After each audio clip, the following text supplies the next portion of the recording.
So, time for the press preview. It's our first look at the front pages, and tonight we'll be checking out the headlines with the columnist Carole Malone and the political editor of the Liverpool Echo, Liam Thorp. They'll be with us from now until just before midnight. Very good evening to you, both looking as if you're keeping cool. We'll chat in a moment. First of all, let's have a look at some of those front pages for you, starting with the Eye, reporting that the drought conditions affecting the country may be here to stay for months to come.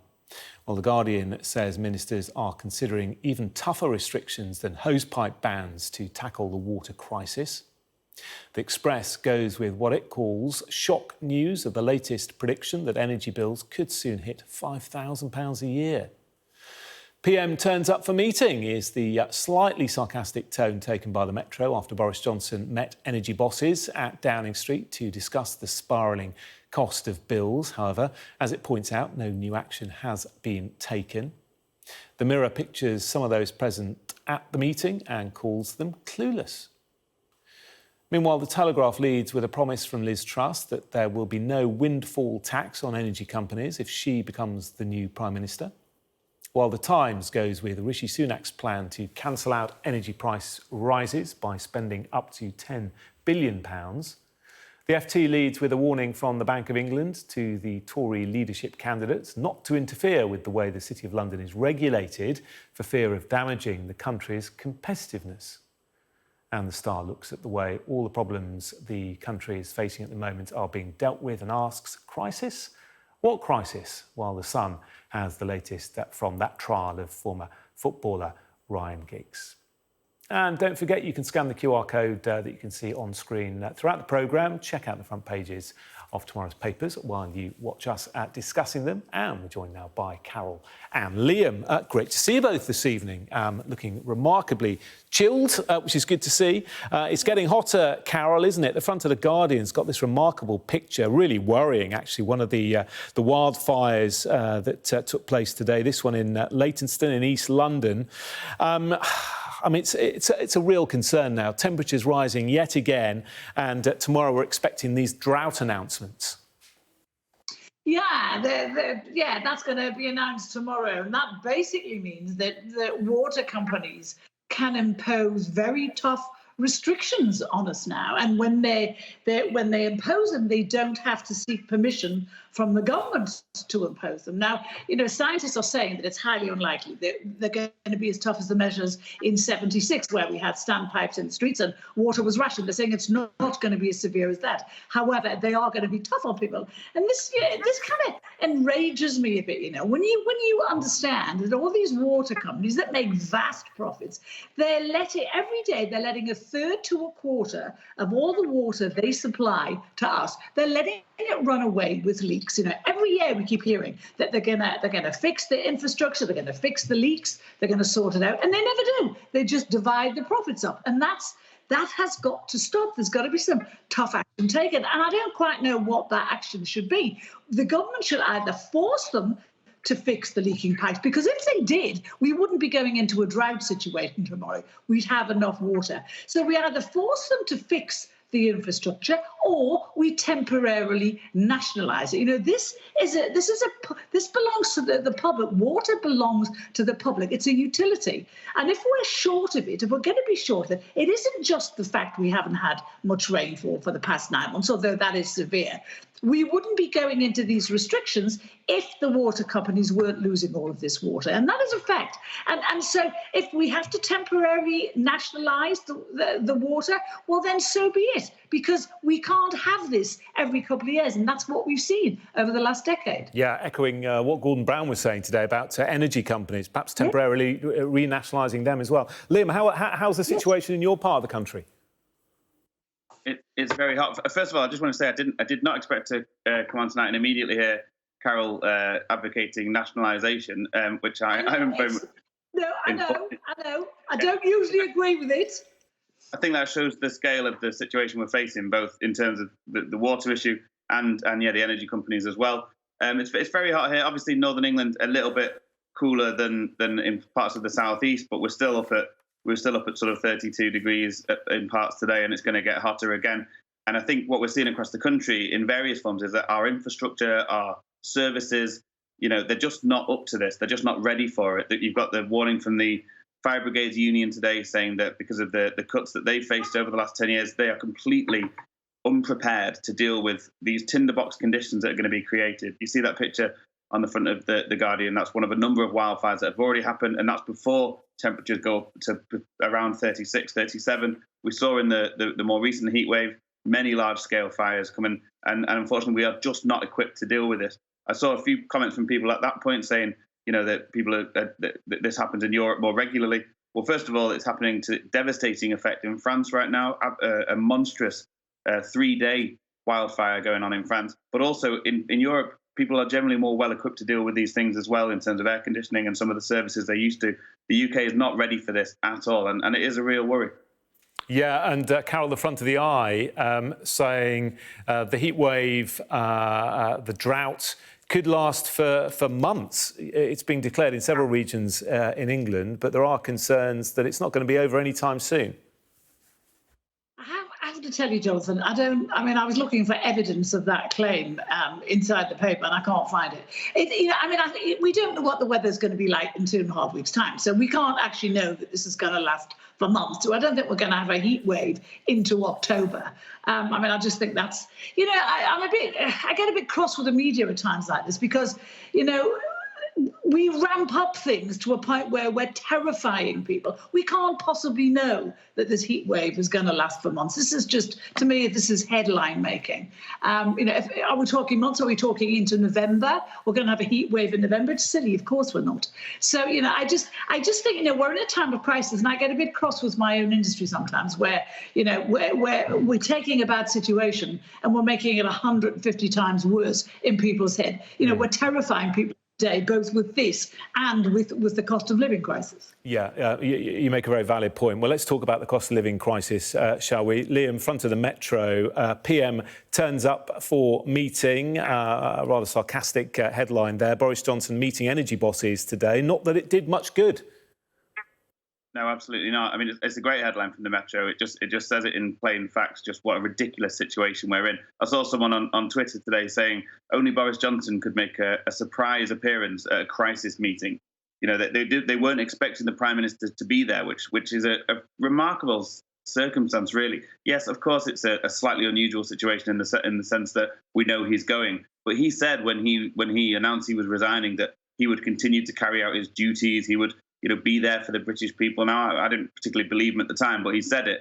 And he's been completely AWOL, sort of demob happy. He's been off running around having parties and pretending to be in the army and things like that, while we are facing up to a generational cost of living crisis that certainly people of my age have never seen the like of before, and many people have not seen. And huge numbers of people are going to suffer. And every day that passes, as Gordon Brown has said, every single day that passes will make it harder to put the mechanisms in place that will be necessary to keep people from falling into abject poverty. So for Boris Johnson to just casually turn up today, have a little chat, and then announce absolutely nothing has helped absolutely no one in this situation.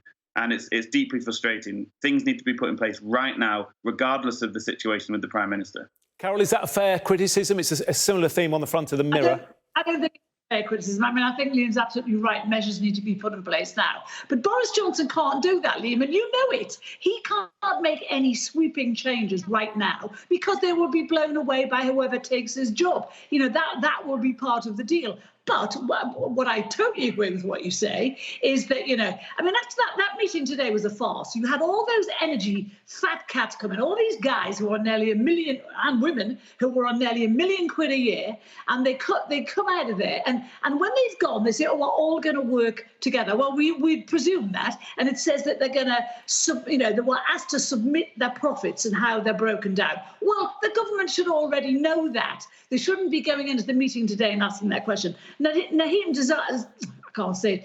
I can't say his name. Nadeem Zahawi said today.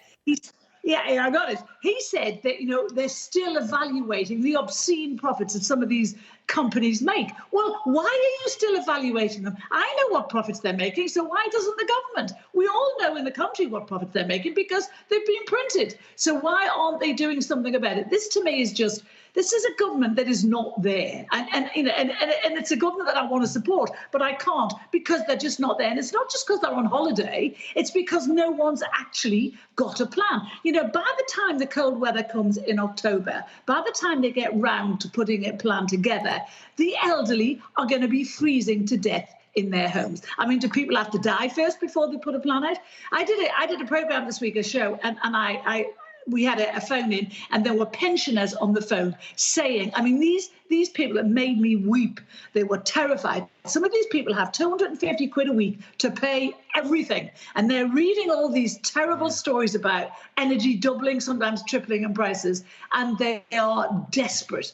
And it broke my heart. And here we have this government faffing around and saying, oh, you know, there's plans afoot where, you know, we're working together. Well, work harder, frankly, because you haven't got time. OK, we're going to go to the break. I know you're itching to come back, Liam, but we'll speak more on this in a couple of minutes. Also discussing Liz Truss, because she's outlining one of the ways that she won't be tackling the energy price crisis. Don't go away.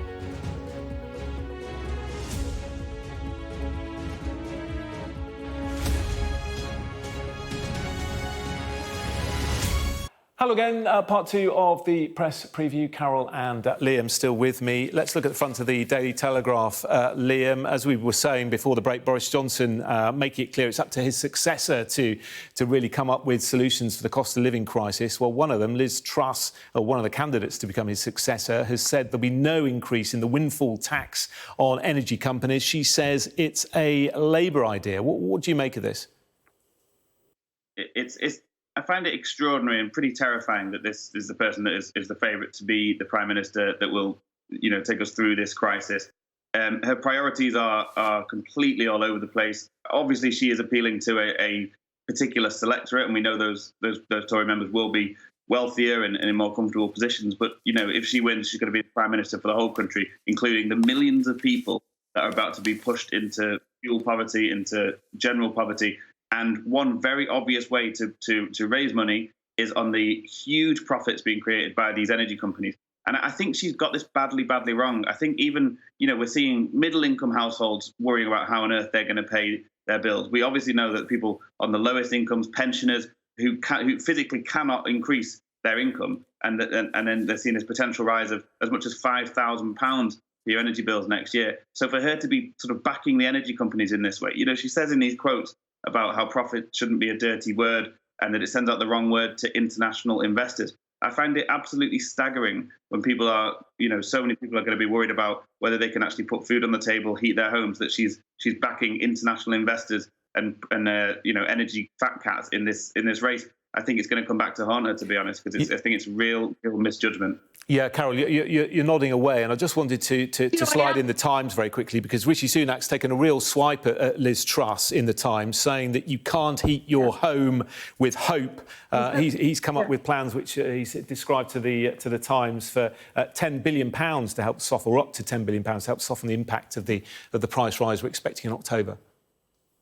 I mean, this is right. You know, I agree with Liam on 2 points. I'm terrified that Liz Truss is going to get the job as running this country. And two, she has a tin ear where this is concerned. You know, she must surely know what the British people feel about the profits that these energy companies are making as they face, you know, devastation this winter. And for her to come back, she said the other day she didn't want to give families real help, struggling families actual help, because she didn't want to give them handouts. Well, they need handouts now when their bills are going to double or triple. But she makes that sound like, oh, I'm not going to insult them by giving them handouts. And then she says here, profits are not a dirty word. Well, they are, if these people are. You know, there was one story today where a lot of these energy companies are trying to fix these very high bills for people. They are profiting from people's fear. So they're saying, oh, we're going to double your cap, but you can fix it for that for the next year and a half, so that if it goes up again, it's not going to hurt you. I mean, this is profiteering on the backs of terrified people. And Liz Truss is siding with those people. And I can't believe Sunak has played a blinder on this one. This is absolutely the right thing to do. What he's saying is it will basically pay all of the bills for 16 million of the most vulnerable people. And that's what the British people want to hear at this moment, not someone sticking up for people who are making obscene profits. Liam, final thought from you on this. Just reading that article in the Telegraph, she does talk about fracking, doesn't she? She says we need to make sure we're fracking in parts of the country where there is local support for it. I mean, is that one solution? No, absolutely ludicrous. Even if it was a solution, and it's not been proven to bring our energy costs down at all, it certainly won't be helping people this winter. You know, there's a moratorium on fracking at the moment. It would take a fair amount of time for that to even happen. We know there are serious environmental concerns. It's another pie-in-the-sky idea from Liz Truss to appeal to a certain selectorate. It will do absolutely nothing to help people who, in a matter of weeks, are going to be facing the most testing and difficult times of their lives. She's completely and utterly out of touch. Yeah. OK. Thank you both very much.